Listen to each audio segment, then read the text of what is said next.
Howdy, friends. Welcome to 50's Cheese. My name is Clem, and the boss sent me out here to the garage to show you these movies, since he's embarrassed to be seen with them. What we have here are highlights of cheap old movies that don't really have highlights. Just some scenes that aren't quite as bad as others. From the golden age of B movies. And since misery loves company, I'll be joining you in watching them. Only I'll be commenting on them as well. You can too, only nobody will hear you. These are the kind of movies you would have seen on Mystery Science Theater 3000. In fact, a few of them were. The rest probably weren't good enough. I don't want to mislead you more than I have to. These are not, strictly speaking, first-time viewing reactions. The ones from MST3K I've seen before, of course. But what you will be seeing are mashups of two viewings. One to get my bearings, and one to catch whatever I missed the first time. And they won't be the full movie, just highlights, or lowlights to be more accurate. And the more memorable scenes. So, with all that in mind, let's watch the movie.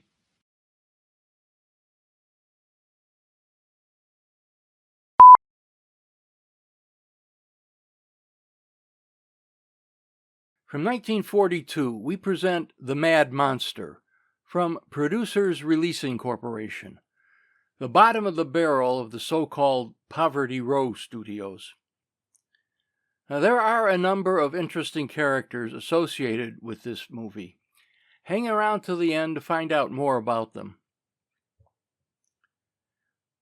And they're trying to confuse us right off the bat. The word mad has two meanings.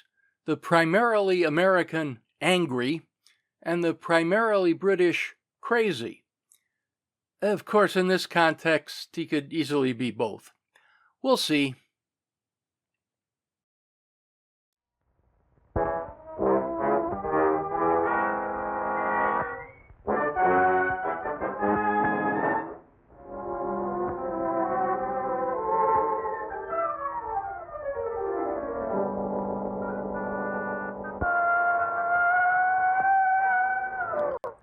Setting the atmosphere right off the bat. A foggy night. Wolves howling.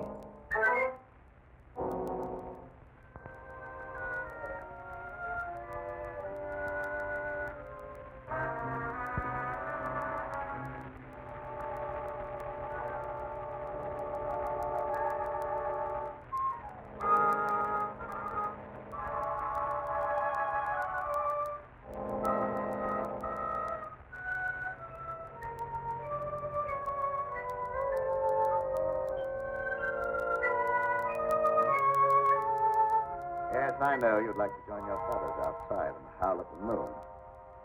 But you're serving a much better purpose. Yes, you're serving science through me.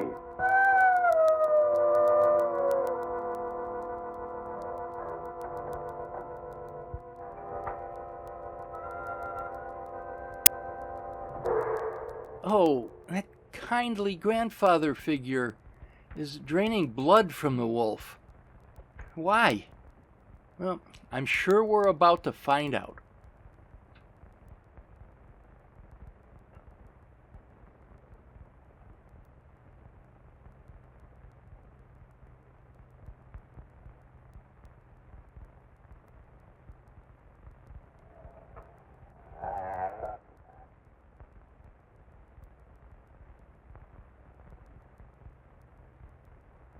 Are you quite comfortable, patient?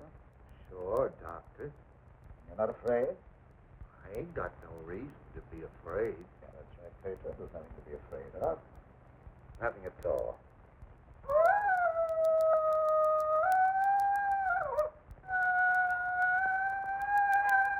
Is that her? No. That was just like a pin.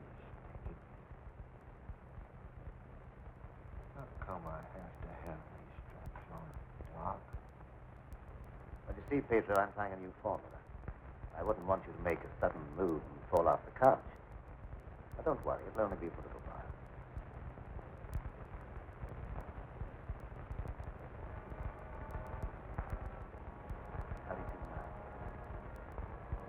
feel just like I always did when you stick me with that thing. Kind of sleepy.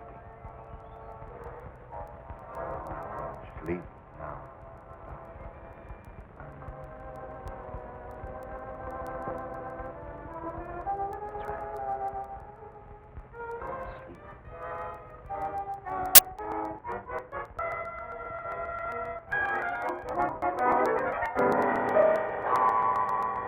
That's right. Go to sleep.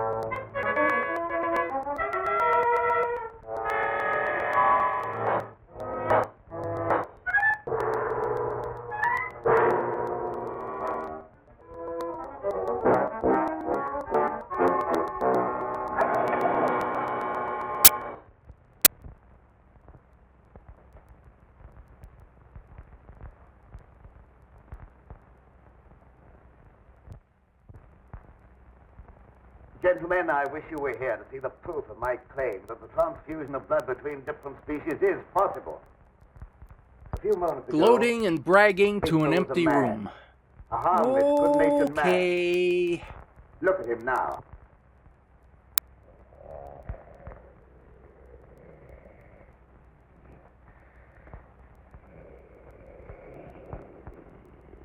Lusting for the kill.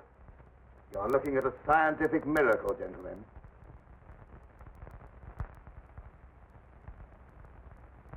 You're a madman, Cameron. Your claim is ridiculous. That's exactly what you said in the newspapers, isn't it, Professor Blaine? That I was a madman, not fit to occupy a science chair at the university. Perhaps you'll change your mind one day, soon, when Petro tears at your throat. Poppycock. I want to. But look.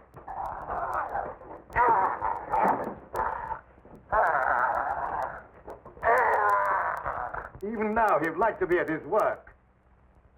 My catalytic agent has brought about a complete transition from man to wolf.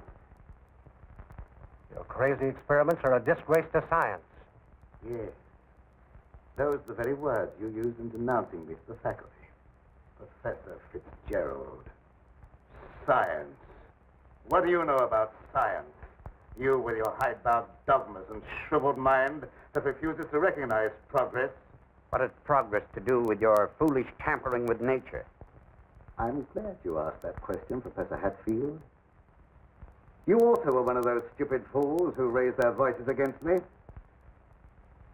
You're aware, of course, that this country is at war. That our armed forces are locked in combat with a savage horde who fights with fanatical fury. Well, that fanatical fury will avail them nothing when I place my new serum at the disposal of the War Department. You know, they could have made their point just as well in far less time using flashbacks. Every man a snarling animal. My serum will make it possible to unloose millions of such animal men. Men who are governed by one collective thought. The Wolfman Army speech hits a new low for B-movie mad scientist dialogue, Such an army and a will new sweep high in everything before it. runtime padding.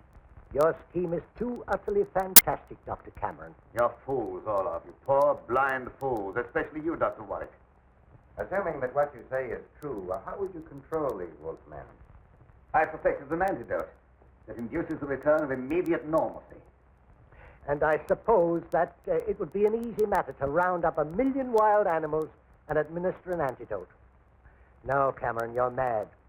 Stark, raving mad. And I, Stark raving mad. Silence. I'll drink to that. I'm not interested in your imbecilic mouthings. You all of you demonstrated your lack of vision by demanding my resignation from the faculty. Well, you accomplished your purpose. You cast me out. You robbed me of everything that I held most dear in life. Position, honor, respect. You branded me as a madman, held me up to ridicule before the whole world. But now it's time for my revenge. Pedro will see to that. Now you shall pay for your folly. There's no escape for any of you. You shall die one by one at the hands of the scientific marvel that you scoffed at. You can't intimidate us with fantastic threats. You're a faker, Cameron, a mad faker. We'll have you ostracized by every scientist in the country. There are institutions for madmen, and we'll see that you're confined in one. Wait! Come back! Where are you going? I was going to make espresso. You will see, gentlemen. You will see.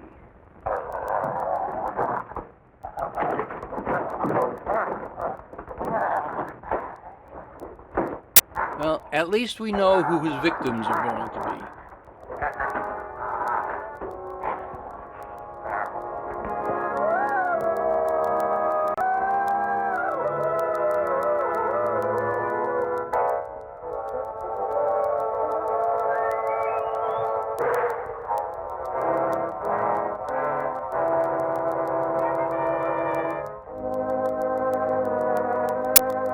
That's it. Run the film backward, slowly. We have to pad the runtime.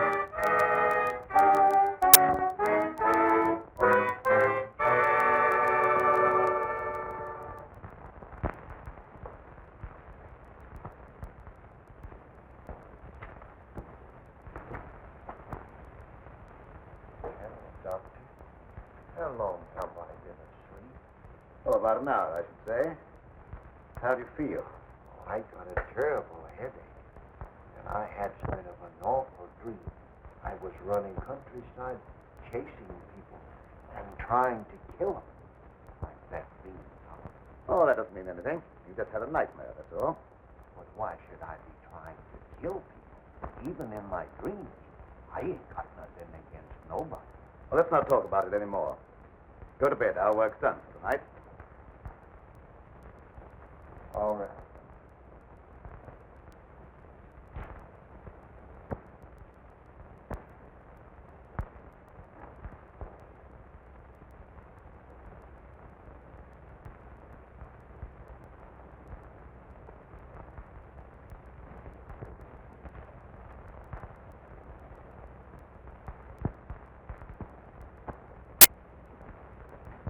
Evening, Miss Lenora. Good evening, Pedro.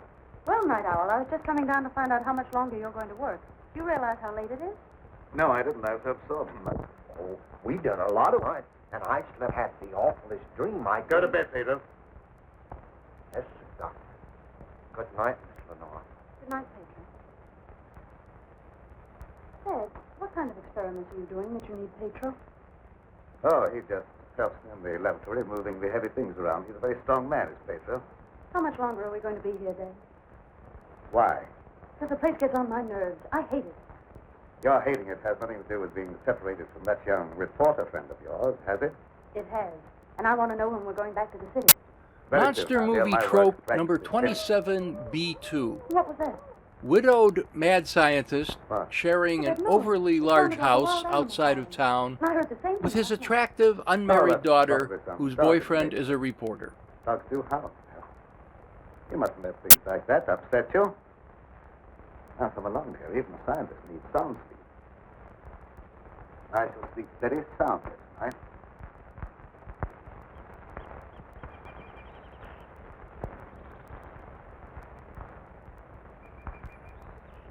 Same house exterior as King of the Zombies, Good morning, see Pedro. above. Good morning, Miss An Lenora. equally bad movie. I was hoping you'd come to the garden this morning. I got something for you. Oh, they're lovely. Thank you. I'll pick some for you every day if you like them. Well, that's very kind of you. What's the matter, Miss Lenora? Pedro, I don't like this place. No. I guess you feel about this place the same as I do. I'm afeard of it, especially at night when the mist comes up out of the swamp. Of course, it's all right when the sun's shining like it is this morning. Are there any wild animals around here? Oh, yes, there's lots of them. How come you ask? Oh, I was just curious. Hey, Pedro, what do you do when you work with Dad in the laboratory? Well, I don't rightly know. Besides, I ain't supposed to tell nothing. Your pop made me promise. Oh, you can trust me. I wouldn't tell anybody. Well, No, I ain't saying nothing. Morning, dear. Good morning, Dad. Sleep well? Yes, very well. Well, look at the flowers that Pedro gathered for me. Very pretty. I'm afraid you'll have to give up your gardening for the time being, Pedro. I want you in the laboratory. Doc, if I don't keep at this stuff, how am I ever going to make it look pretty? And I like pretty things. We shall leave this place long before you're able to beautify it. Gardening really isn't very important. Come along with me.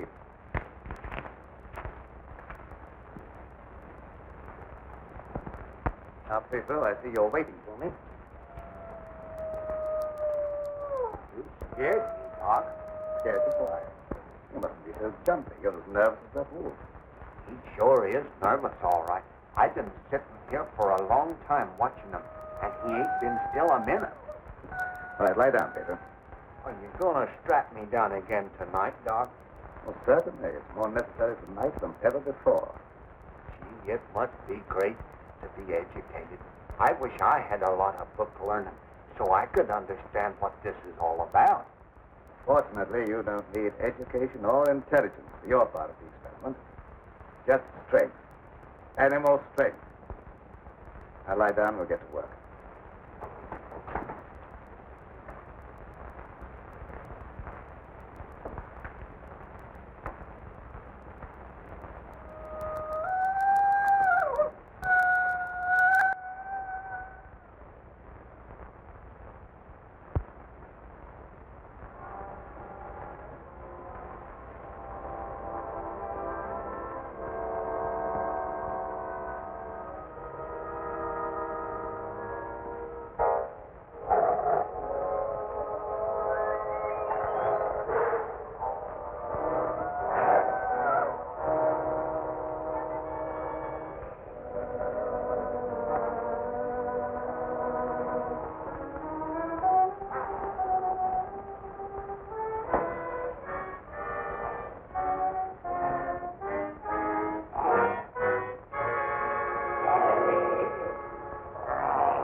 Foreshadowing? A technique that allows B-movie directors to pretend they know what they're doing.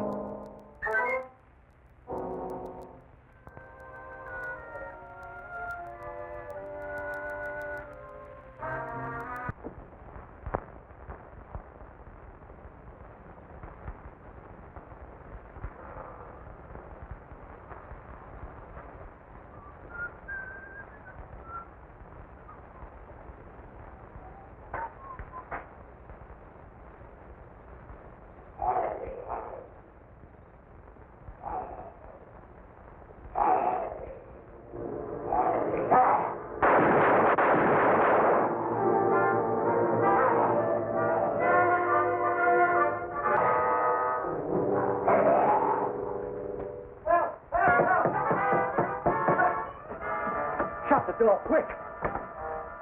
I never seen anything so awful in my life. What are you talking about? Something took after me down in the swamp.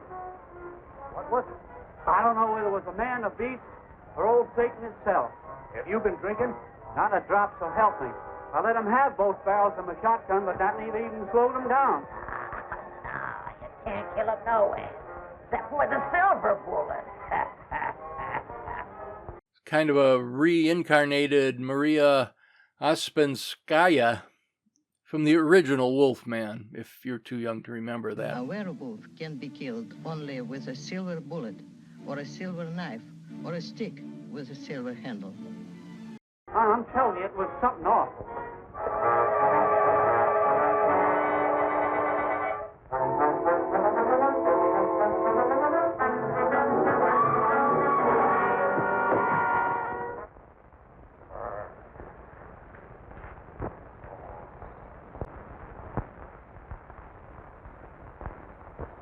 The cat that ate the canary.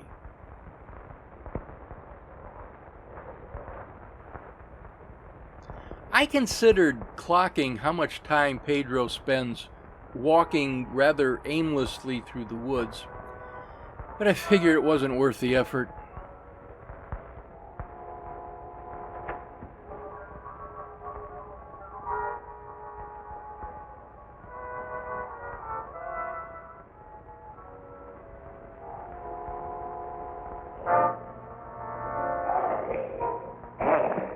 Pedro!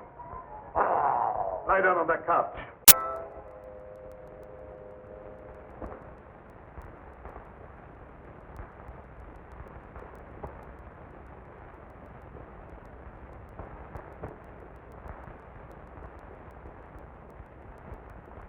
I've been walking in my sleep again.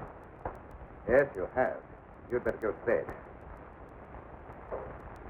I'm sorry if I made a nuisance of myself. I wish I wouldn't walk in my sleep like that, because I have such bad dreams. Don't be upset about your dreams, Pedro. You've been of great assistance to me tonight. Very grateful. In fact, I'm going to reward you by taking you to the city with me. You mean I can go along with you and ride in the car? Yes. While we're in the city, you'll make calls together. First, we will call upon a pompous gentleman called Blaine. Professor Blaine. See anything of him? No. Mumble, mumble, mumble. No, it's daylight, and he only prowls at night.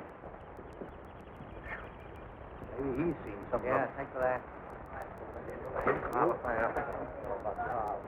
Good morning. Why all the armament? We're looking for a wild varmint what killed a little child. Looking all night. You mean someone was killed by a wild animal? Yes, my little girl. Oh, how terrible. How did it happen? It come in through the window. My wife said the window was closed, but she must have been mistaken. Didn't try to take the baby away or nothing. Just seemed to kill just for the love of killing. Did anyone see the animal? Jed Harper did. He said it walked on its hind legs like a man, but that don't make sense. Somebody's I don't being care whether it bothered makes by sense or this. not. I know what I see. Come on, man. We got work to do.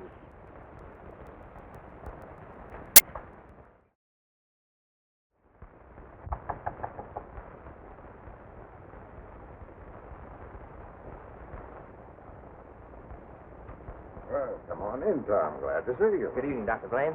I came in through the garden so as not to disturb your housekeeper. Sit down. Sit. Well, I'm after a story. Well, quite a novel pursuit for a newspaperman. An AP dispatch from Ashton down in the swamp country tells about a child being killed by a wild animal. Well, that's a tragic scene. Yes, a neighboring farmer saw the brute and swears that it traveled at a terrific speed on its two hind legs.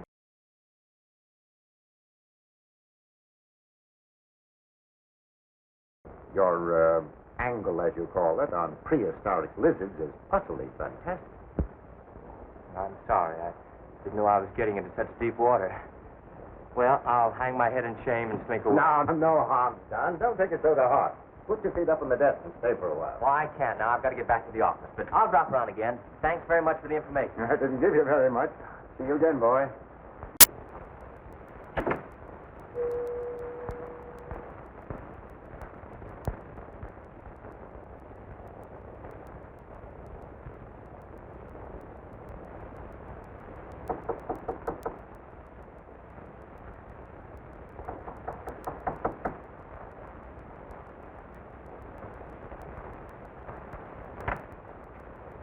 Blaine, surprised to see me? Yes, I confess I am. Come in. Sit down. Thank you. You shouldn't be surprised, Blaine. I told you that I'd come back when I could prove my theory to your complete satisfaction. You say you've proven that wild theory? Well, I'm here You don't think I enjoyed your comments so much that I came back merely to hear you repeat them? Any comments I made were an expression of honest opinion. I will retract any statement proven to be untrue. You think that will cancel your obligation? You think a retraction will pay me for the humiliation of being held up to public ridicule, for having my scientific reputation blasted, for being forced to resign from an honorable position? I deeply regret any possible injustice, but my rejection of your theory was not intended as a personal persecution. Sorry, I apologize, Dr. Clay. I suppose we all found at times to lose sight of the true perspective. Well, let's say no more about it. I'll gladly consider anything in support of your theory. I'm not asking you to take my word for anything. Just to believe the evidence of your own eyes. Pedro. Cameron's still on his high horse about this, and now he has a weapon. And Blaine had better watch out.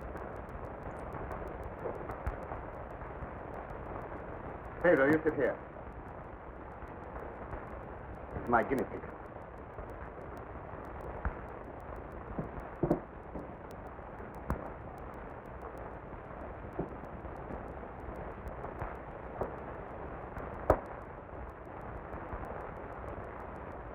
You're aware of the nature of this experiment? We've been doing this a long time.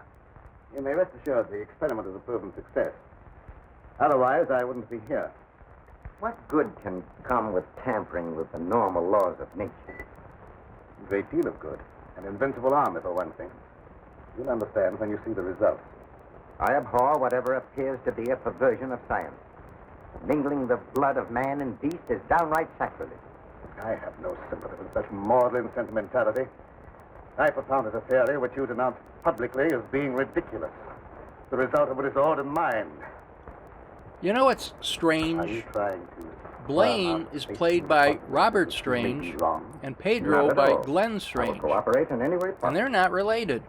It's just what I wanted to hear. I've given him one injection to prepare his blood for the transfusion. He'll need another in exactly 20 minutes.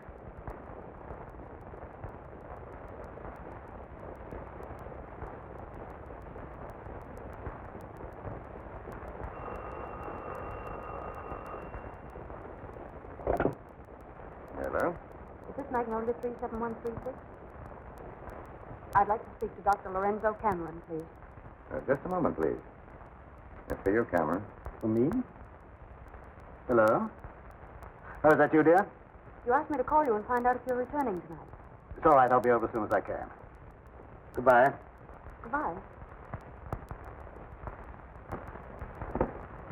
Friend, I'll have to go and get her. It won't be long. What about the second injection? You said it had to be given in 20 minutes. Yes, the injection. I may be able to make it. If not, I wonder, Doctor, whether you'd do it for me. Why, yes, I guess so. That's very, very kind of you. Pedro, you stay here and don't bother Dr. Clay. No, sir, I won't bother. Of course, it's quite possible, Doctor, if I don't get back, that you could ensure the failure of this demonstration. I suppose all this is supposed to be building some sort of tension. I'll have to take that chance. Don't Actually, worry. it's just putting Even me if to I lacked sleep. a sense of honor, pride would hardly allow me to stoop to such a level. I shall give him the injection if you're not here by 12. At 12, precisely.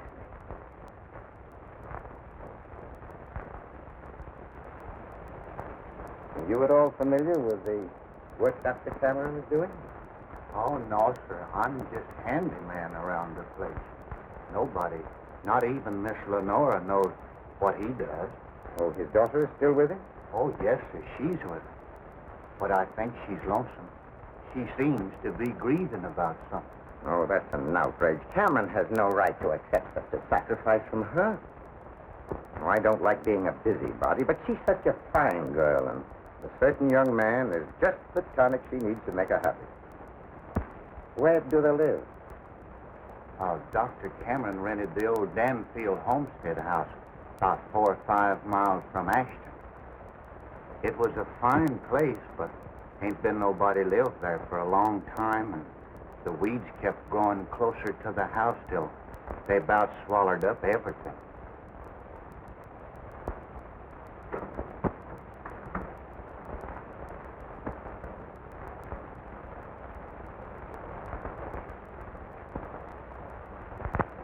Oh, hello, Fitzgerald. Oh, Dr. Cameron, I heard you were back in town. Blaine just told me that you wanted to demonstrate the proof of your blood transfusion theory. He exaggerated when he mentioned demonstration. I told him I could prove my claim. I don't think Professor Blaine is in a cooperative frame of mind. That's why I came to you. What do you want me to do? I'd like you to be present when I talk to him. All right. I'll take a walk over with you. You know,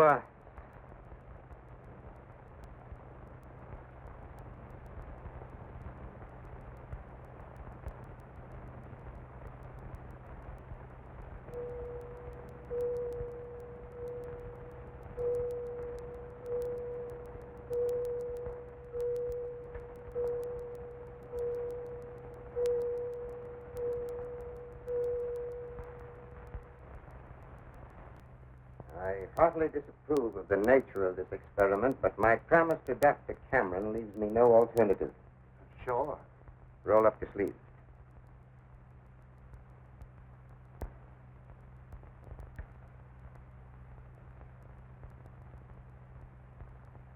How do you feel? Just like I always do.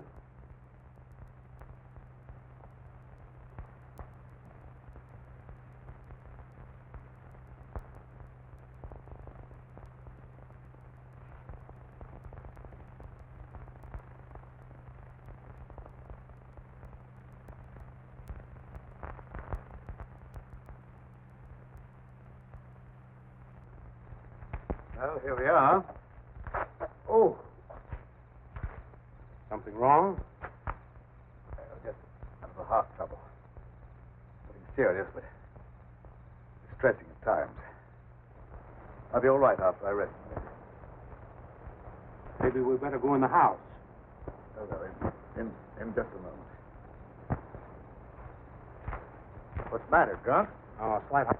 Want me to call an ambulance? No, I don't want an ambulance. I'll be all right in a minute. Oh, just trying to help.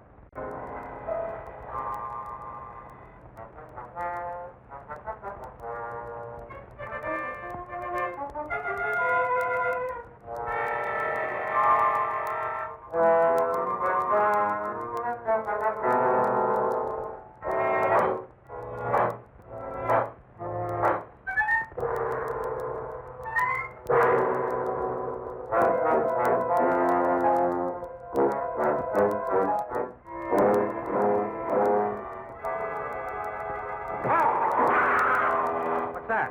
Sounded like come from the house. Come on in here. There's something wrong.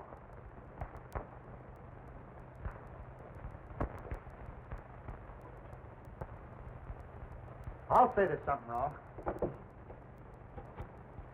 Give me police headquarters and make it fast. Hello, Sarge.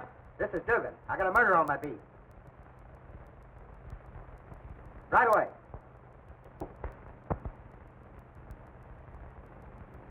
That's the work of an animal, not of a human being. What do you know about this? How can I know anything? I was with you. Officer, my heart's getting trouble. Well, he had all that nicely worked I out. may as well leave. Plus the Sure, unexpected go ahead. I alibi. can't pretend to feel any great sorrow. But then my feelings are of no importance one way or the other. Good night.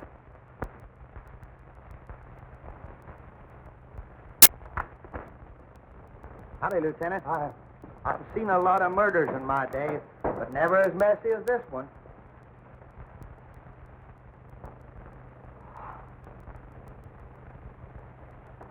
This should make a gory enough story for your paper? More than just a story to me. He was my friend. There was a couple of college professors arguing outside and using a lot of big words. They followed me in here, and I heard one of them say that some kind of a dangerous animal done this killing. Well, how could a dangerous animal be roaming around the city? I don't know. Just got away from a zoo or a circus or something. I'll check on that angle.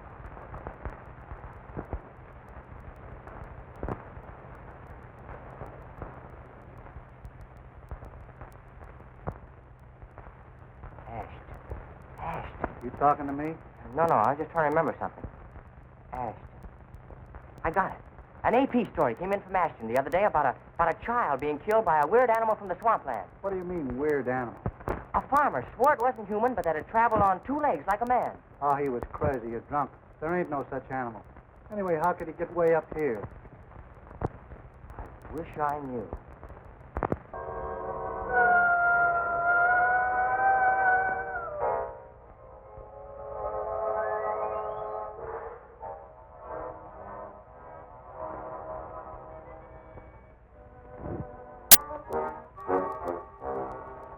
Oh, Pedro, you startled me. Oh, what's the matter? Why do you stare at me like that? I don't know, Miss Lenore. I feel funny. I smell something in the mist coming up out of the swamp. It's like a voice talking to me, telling me to do something. Something terrible. Oh, but that isn't real. That's just your imagination. You mustn't pay any attention to what that voice seems to be saying. Pedro! What are you doing here? Go to your room. You've no right in this part of the house. Get out! Immediately! Wake up! You're dreaming.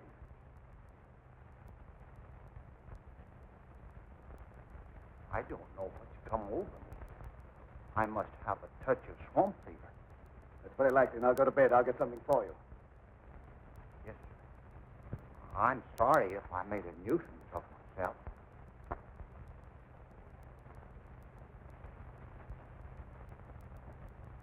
Dad, what happened to Pedro? I'm terribly afraid. There's nothing to be afraid of there. He just had a touch of fever, that's all. Oh, that was more than fever. Well, his eyes were the eyes of a wild beast. He was possessed by a demon. Now, dear, you know there's no such thing as being possessed by a demon. That's ignorant superstition. Well, I don't care what you call it, Dad. But there's something here that's evil. It's real, and I can feel it. And I'm afraid. Dad, I can't stand it here any longer. Let's get away. I can't go now, dear. I must wait till my work's finished. Put yourself together, dear. Oh, I won't be silly anymore. Nothing must interfere with your work. You've been a very great comfort to me. I know what a terribly lonely life this must be for you. We won't talk about it anymore, Dad. I just want you to prove that you're the greatest scientist in the world. They'll soon have all the proof they want. I expect the eminent Professor Fitzgerald to pay me a call before long. Calm down. Calm down.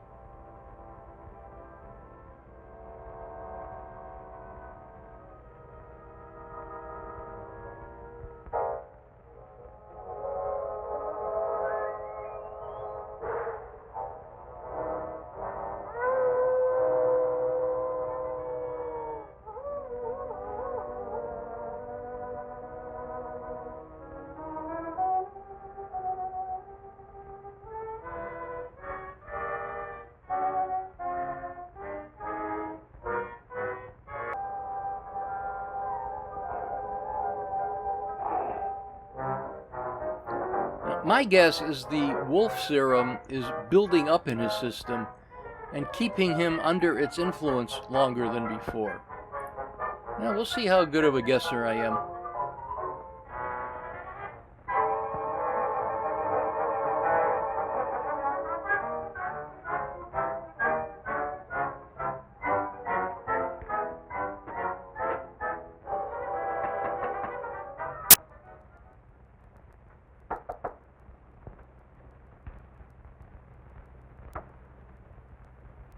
Dr. Cameron. So, you're the owner of this. What do you mean, haunted castle? Well, maybe I did just have the jitters, but I thought something was coming around out there. Did you see anything? No, not even positive I heard anything. Just a feeling. That's not very definite, is it? Tom!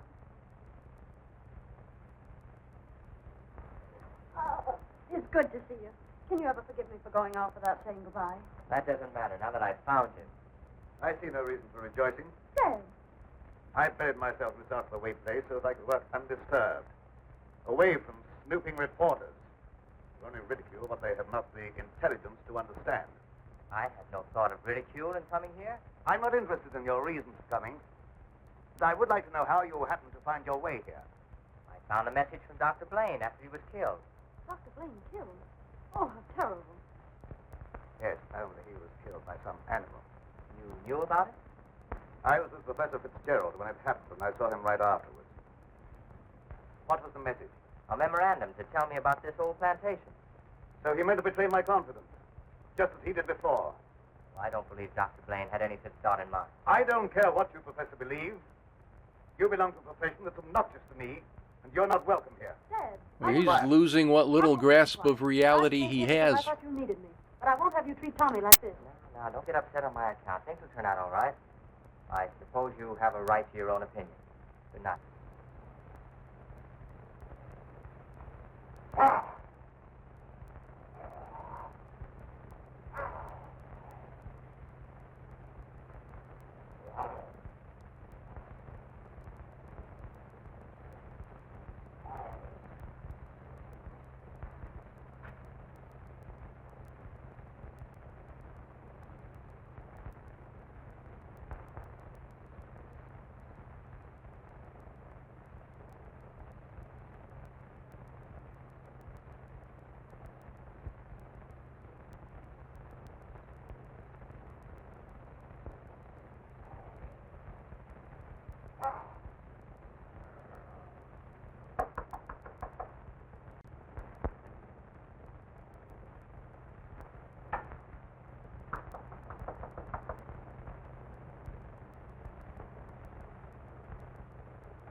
Howdy.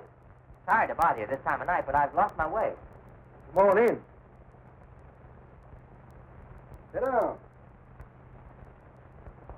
You're a fool to be traveling around by yourself at night like this when the mist comes up from the swampland. Oh, you mean the mysterious night prowler that's got everyone's imagination working overtime? That ain't imagination with me, mister. That thing killed my little girl. Sorry, I wouldn't have joked if I'd known. Scared Jed Harper so bad, he went and got religion. Well, say, can you give me some facts about this killer? What does it look like? No one can tell you that for sure, mister. Because it never prowls only on nights like this when the mist is thick and nothing can be seen very plain. Jed Harper said it traveled on 2 legs. But you can't count on that because Jed was scared half out of his mind. Besides, the mist was extra thick that night. You better stay here the rest of the night, mister. I can't offer you a bed, but I'll make you as comfortable as I can. Well, thank you very much.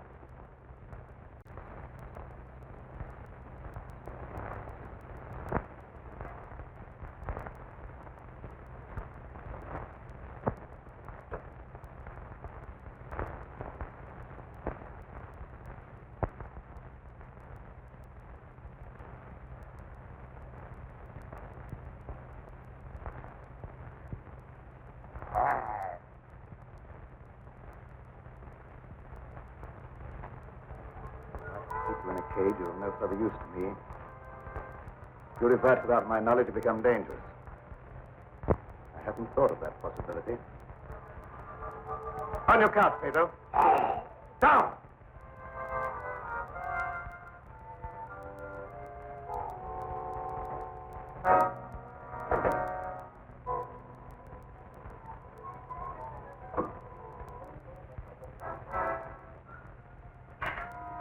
Ooh. Trivial, but probably important later on.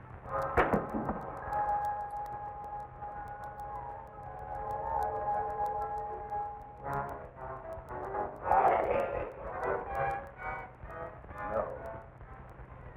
I couldn't disappoint Professor Fitzgerald.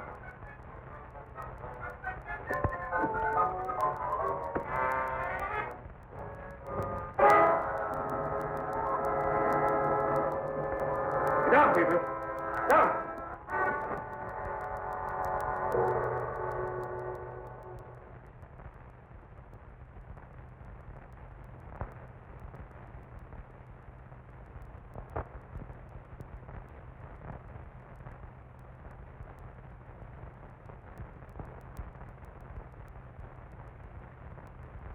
Did I walk in my sleep again?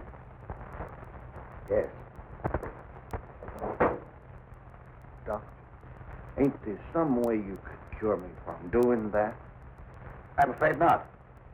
It may be necessary to lock you up at night after this. It don't seem fair to lock a man up just like he was an animal.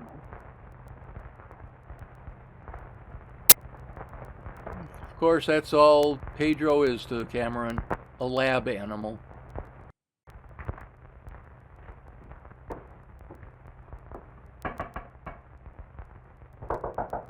You know, it's interesting how people use a knocker on the outside of the door, but from the inside, it's the sound of knocking on How in wood. the world did you find your way down here? Hello, Lenora. Your father wrote asking me to come. Is he here? Yes, and he'll be very glad to see one of his old friends. Ah, Fitzgerald, this is Doctor? an unexpected honor. I hardly dared hope that you'd accept my invitation. Well, if you've made a worthwhile scientific discovery, I want to be the first to congratulate you. I shall be delighted to give you that opportunity. The things that you two have to talk over are way over my head, so I'll leave you alone. Oh, now, don't run away. I promise to limit myself to words of 2 syllables. That'll take all the fun out of the discussion. I'll see you after a while. Thanks. Shall we go into the lab? You wish?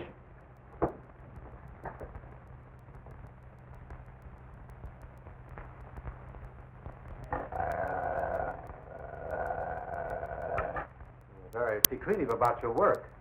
I have to be. Secretive? Most of us You'll say be excellently secretive. equipped. Or is that how they Good said it tools in are a good work. 1942? Sit down, Mr. Professor. Thanks.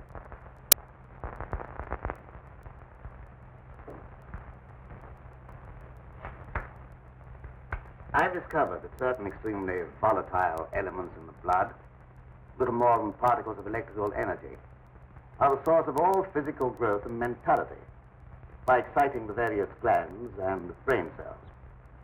I've learned how to extract and Pay concentrate attention. these Now, elements there won't be from a quiz, various animals. but you may get a chuckle out of I can Mr. control Zuko's evolution. performance. I've discovered the source of The life. eyes are You're magnificent. crazy. This is how you play a mad scientist. That has a familiar ring. You told the newspapers I was crazy once, didn't you? I didn't know that you invited me here to reopen an old controversy that was very disagreeable to all concerned. I came with the hope that you'd abandon impossible theories and accomplish something worthy of consideration. And I suppose you feel yourself fully competent to judge my accomplishments.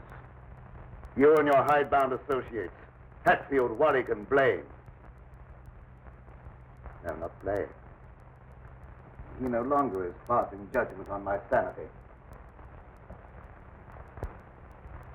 I believe you know something about Blaine's death. You were at his house. You talked to him on the telephone before I came to your house. Did he say then that he was in any danger of losing his life? No. Nothing threatened him at that time. And I was with you when he was killed. You pride yourself on not indulging in fantastic theories. What proof have you that I was in any way implicated in Blaine's death? I have no definite proof. You accuse me of being crazy for what I claim to have accomplished with this apparatus. But I can give you overwhelming proof of what I say. I can inject into your veins a substance that will give you the strength of 10 men. Or, following the line of evolution, how would you like a pair of donkey's ears?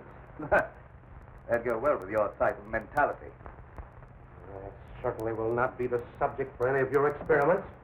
And I'm afraid it's useless for us to continue this discussion any further. You're not leaving, are you? I see no reason for staying. Open that secret panel. So you don't care to stay and be convinced that you were wrong. I don't care to be ridiculed by a charlatan.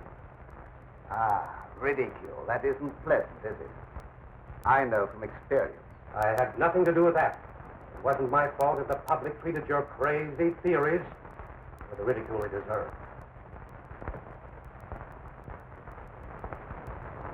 Still, well, would you do me a favor? What is it? I have to send my hired man into town. Do you mind taking him with you? All right. I can do that without any trouble. Oh, thank you so much. If you'll wait at the car, I'll send him out to you in a few minutes.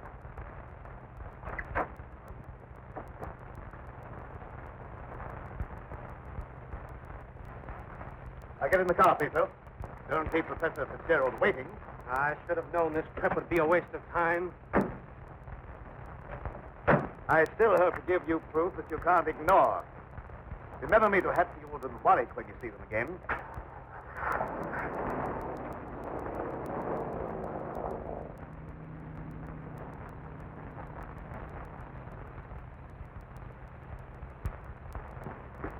Why did Professor Fitzgerald leave so soon?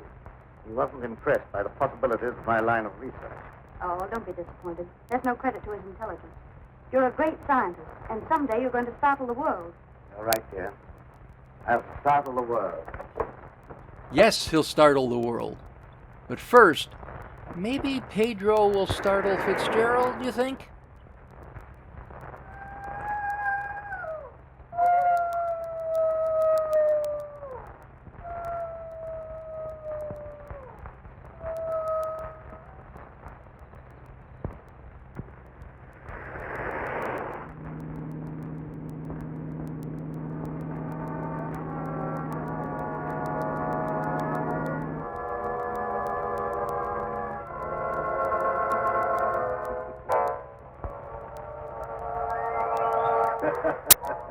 Chortle, chortle. And of course, the maniacal laughter. That's trope number 2B. 2A is the same, only a little more over the top.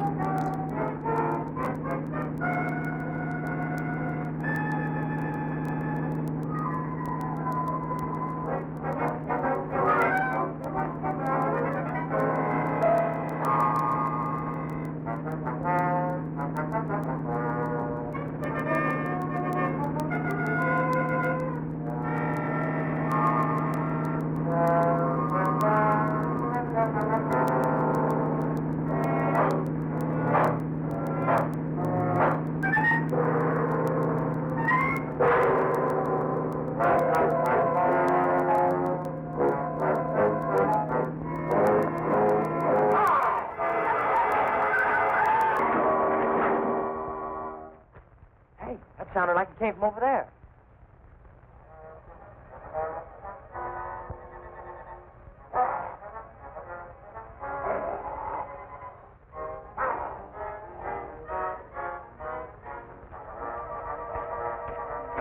I didn't see a thing. Why is Pedro carrying the body? He never did that before. And he's looking and walking much more human. Or were they just hurrying to get this done?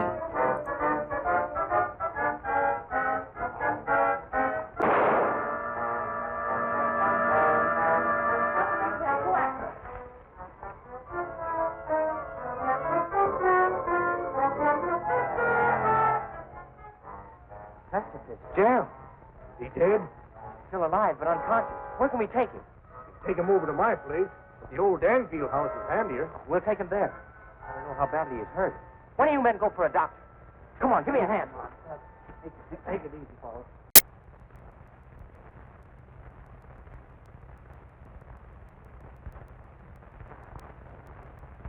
Dad, please come to dinner. You know I don't like to eat alone. No, I'm not very hungry. You go ahead with your meal. Are you feeling discouraged because Professor Fitzgerald was unsympathetic? Gerald's opinion is of very little value. I'll answer them.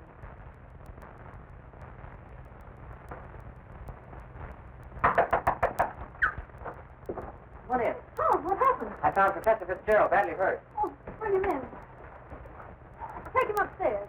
Oh, how did it happen? Well, he's another victim of that mysterious werewolf, or whatever it is.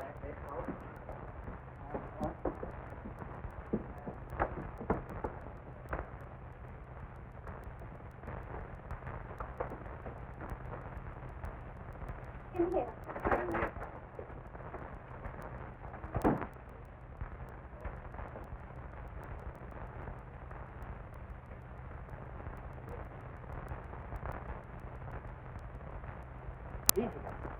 Uh-oh. Cameron's plot is beginning to unravel. One of the men went after a doctor. He should be here before long. There's nothing more we can do here, so we'll keep hunting for that killer. You don't need to come down with us, ma'am. We can find our way out. Good evening, sir. That devil got another victim. Yes, so I see.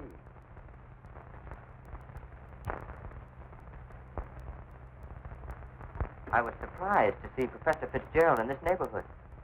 You came to see me. How badly is he hurt? I don't know yet. We'll find out as soon as the doctor gets here. When he regains consciousness, we'll find out who or what has committed these horrible killings. Yes. Be very interesting to hear what he has to say.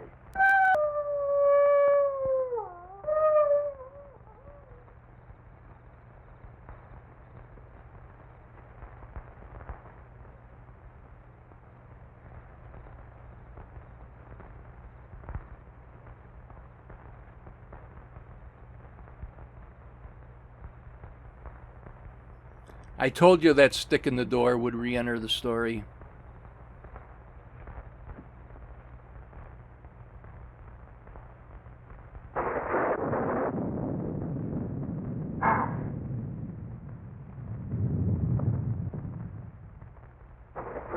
I wish you wouldn't try to antagonize him. I wasn't trying to antagonize him. He didn't give me a chance to finish. I was just going to ask him if anyone was with Fitzgerald when he left here. Well, I can answer that. Pietro was with him. Pietro? Yes, he drove him into town. But surely you don't think that... I don't know what to think. But I will know as soon as Fitzgerald comes too. I'm inclined to agree with Dad about your imagination. It's fantastic. Maybe so, but didn't it strike you funny that we didn't find Pietro around when we found Fitzgerald? Look, darling, please don't snap at me just for trying to add things up. I'm sorry. Forgive me.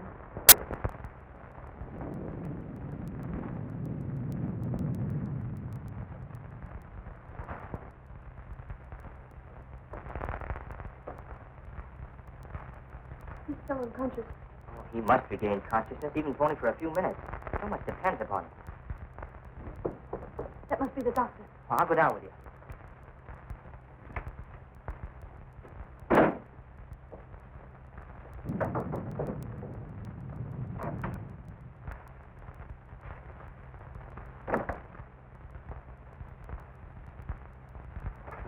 Oh, Doctor, I'm glad you got here. I'm glad to get inside. There's a humdinger of a storm coming up. Where's the patient? Upstairs. Oh, good evening, Doctor. Will you go right on up? You stay down here, dear. There's nothing you can do. I hate to leave you, but I must question Fitzgerald as soon as he's able to talk.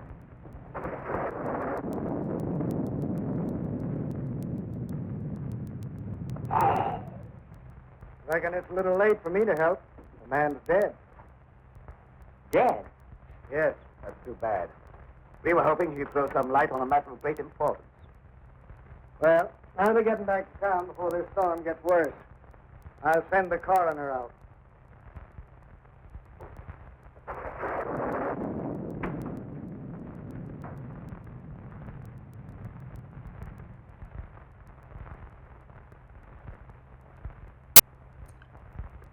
Somebody forgot to close the secret passage.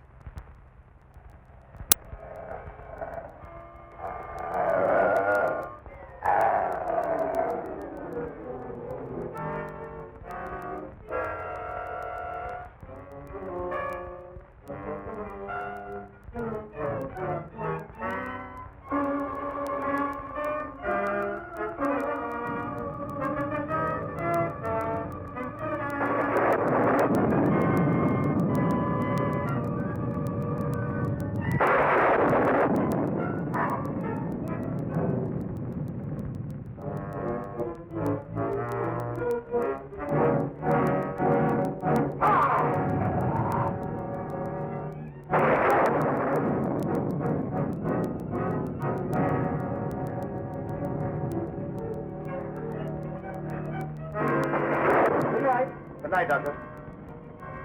There's no necessity for you to stay any longer. Oh, yes, there is. I want to ask you a lot of questions, mainly about Pedro, that servant of yours. I can't be bothered with any more of your questions. They're only prompted by your fantastic imagination. I must ask you to leave at once. Wait, you'll do some more talking, whether you like it or not. You're making yourself very unpleasant. I haven't even started yet to be unpleasant. If my hunch is correct, I'll prove you guilty of murder. And in the meantime, I'll get Lenore out of this madhouse. You will prove nothing. My daughter stays here with me.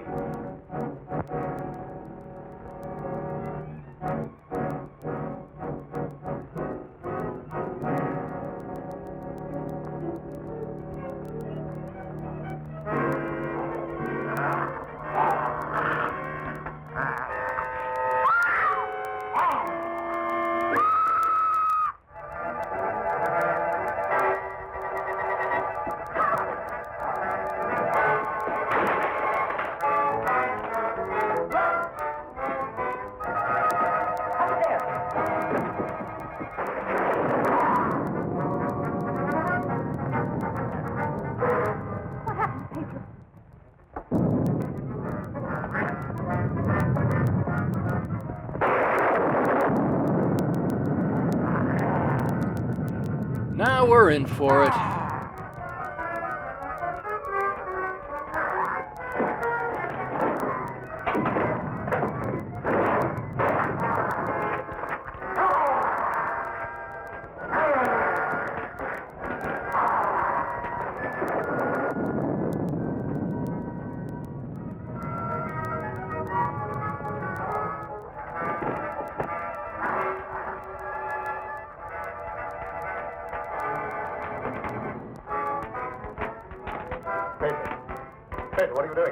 He's doing what he should have done an hour ago. Pedro! Get back! Pedro!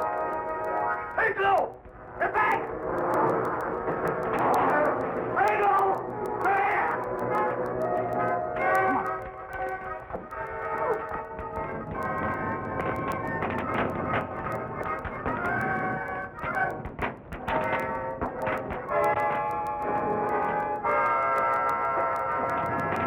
Yeah, that jacket's going to do a lot of good.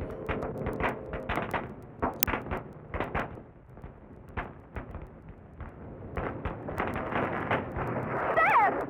Oh, you wait here. I'll go get him.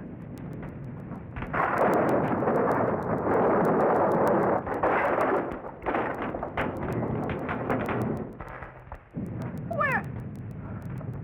Oh, Tom.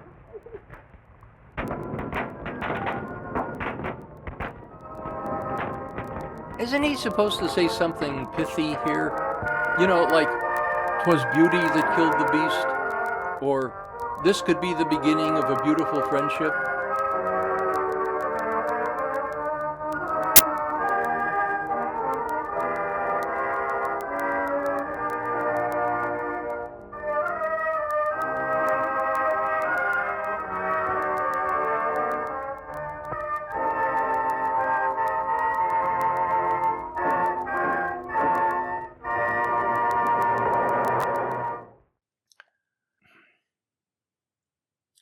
Not much to say about the movie itself. There's the usual. Sound is terrible. Lighting is generally nondescript. But to be fair, there were a few points where the use of shadow was effective. Sets and props all left over from other films. Everyone wore the same clothes throughout, probably their own. Now, behind the scenes folks were legends. For quantity, if not for quality. PRC was run by Sigmund Neufeld, who received producer credit on all the films. His primary director was his brother, Sam Neufeld. Sig seemed not to be bothered by his German-sounding name, even in the 40s, but Sam Americanized his. He also used 2 pseudonyms during his 38-year, 280-film career, so as not to look like the only director PRC used. Screenwriter Fred Meiton started writing back when they were still using quill pens. He did over 100 scenarios for silent films. He continued with another 70 or so talkies, mostly westerns, but a few horror, like this one, and a few crime dramas. He ended up in 1954 with a couple of Gene Autry TV shows. Most of the cast were regular dime-a-dozen walk-on supporting actors. Only 2 were of any real note. First is George Zukov, not to be confused with the Russian general George Zhukov, or Flash Gordon's pal, Dr. Zarkov. Zuko was actually a fine actor, both on stage and in films in America and the United Kingdom, where he first studied and then taught at the Royal Academy of Dramatic Art, paralleling the career path of Claude Rains. Due to his habit of accepting any role offered, much like Michael Caine today, his resume is quite varied, ranging from B or even C movies like this to Professor Moriarty in The Adventures of Sherlock Holmes opposite Basil Rathbone, and pretty much everything in between. Well, he was wounded while serving in World War I. If you look closely, you'll notice his right hand is partially paralyzed. The second is Glenn Strange. Originally a singing cowboy kind of extra, his physical build soon brought him attention. Started being cast as monsters, eventually becoming the monster. When Karloff decided he'd had enough typecasting, Universal turned to Strange to replace him. The story is told that in Karloff's obituary, the New York Times inadvertently ran a picture of Strange in the makeup. Well, that's about that. I've got other projects to take care of. I'll see you again when I can. Close the door on your way out, and don't forget the Swami.